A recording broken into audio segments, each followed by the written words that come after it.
নির্বাচন কমিশনের নিবন্ধনের আবেদন জমা দিয়ে প্রতীক হিসেবে শাপলা চেয়েছে নতুন রাজনৈতিক দল জাতীয় নাগরিক পার্টি এনসিপি, যা নিয়ে বিভিন্ন মাধ্যমে চলছে আলোচনা সমালোচনা। বর্তমানে নির্বাচন কমিশনের প্রতীকের তালিকায় শাপলা না থাকার পরও এনসিপি কি মার্কা হিসেবে শাপলা পেতে পারে?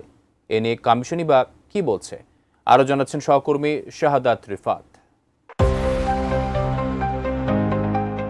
ছাত্র জনতার আন্দোলনের মুখে শেখ হাসিনা সরকার পতনের পর থেকে দেশের রাজনীতির মাঠে বেশ সক্রিয় বৈষম্য বিরোধী ছাত্র আন্দোলনের সমন্বয়কের দায়িত্ব পালন করা শিক্ষার্থীরা গঠন করেন নতুন রাজনৈতিক দল জাতীয় নাগরিক পার্টি বা এনসিপি।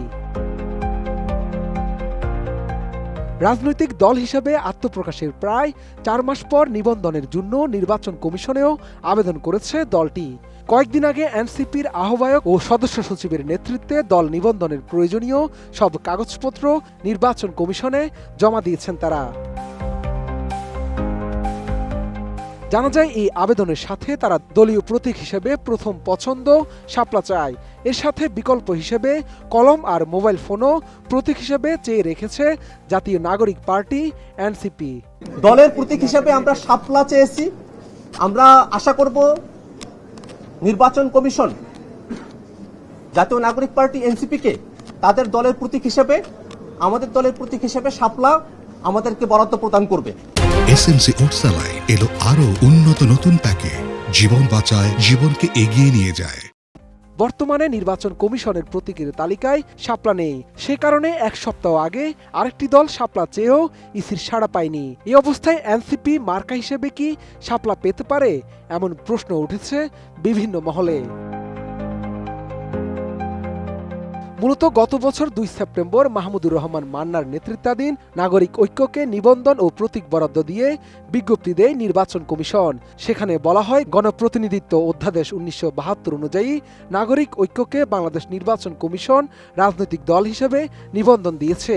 তাদের নিবন্ধন নম্বর 52 এবং দলীয় প্রতীক হিসেবে দেয়া হয়েছে কেটলি। তবে সম্প্রতি নিজেদের কেটলি প্রতীকের বদলে শাপলা বা দোয়েল পাখি বরাদ্দ চেয়ে নির্বাচন কমিশনে আবেদন করে নাগরিক ঐক্য। তখন নির্বাচন কমিশন সচিবের একান্ত সচিব মোখলেছুর রহমান গণমাধ্যমকে জানান, এ দুটি জাতীয় প্রতীক, তাই সচিব মহোদয় তাদের অন্য প্রতীক চেয়ে নতুন করে আবেদনের পরামর্শ দিয়েছেন। কমিশনের এমন মন্তব্যের পর বলা যায়, শাপলাকে জাতীয় প্রতীক বিবেচনায় এই আবেদন বাতিল করে নির্বাচন কমিশন।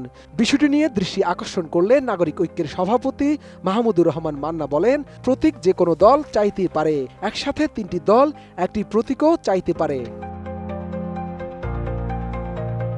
মাহমুদুর রহমান মান্না আরও বলেন, তাদের যেটা বলা হয়েছে, যেহেতু এটা জাতীয় ফুল, জাতীয় প্রতীক, এটা দেয়া যাবে না। সেই হিসেবে অন্য দলকেও শাপলা প্রতীক বরাদ্দ দেওয়ার সুযোগ নেই।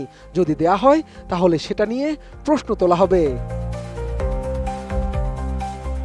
এদিকে জাতীয় নাগরিক পার্টির নেতাকর্মীদের অনেককেই শাপলাকে প্রতীকের দাবিতে সামাজিক যোগাযোগ মাধ্যমে প্রচার চালাতে দেখা যাচ্ছে।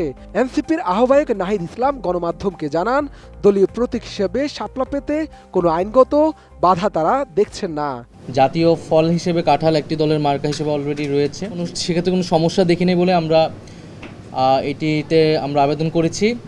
এবং জাতীয় প্রতীকের একটা কথা আসছে, জাতীয় প্রতীক কিন্তু কেবল শাপলা নয়, শাপলা, ধানের শীষ, তারকা এগুলো মিলেই কিন্তু জাতীয় প্রতীক। সেক্ষেত্রে আপনারা দেখবেন ধানের শীষ এবং তারকা বা তারা এই দুটি দলের মার্কা হিসেবে রয়েছে। ফলে সেক্ষেত্রে কোনো ধরনের আইনগত সমস্যা আমরা দেখি না। অন্যদিকে নির্বাচন কমিশনের 2008 সালের সংশোধিত নির্বাচন পরিচালনা বিধিমালায় 64টি প্রতীক বরাদ্দ দেওয়ার সুযোগ রাখা হয়েছে। সেখানে বলা হয়েছে, কোনো প্রতিদ্বন্দ্বী প্রার্থীকে এই বিধির বিধানবলী সাপেক্ষে 20 দফা 1-এর অধীনে প্রতীকগুলো থেকে যে কোনো একটি প্রতীক বরাদ্দ করতে হবে। কিন্তু এসব প্রতীকের মধ্যে জাতীয় ফুল শাপলা নেই। শাহাদাত রিফাত, এটিএন নিউজ, ঢাকা।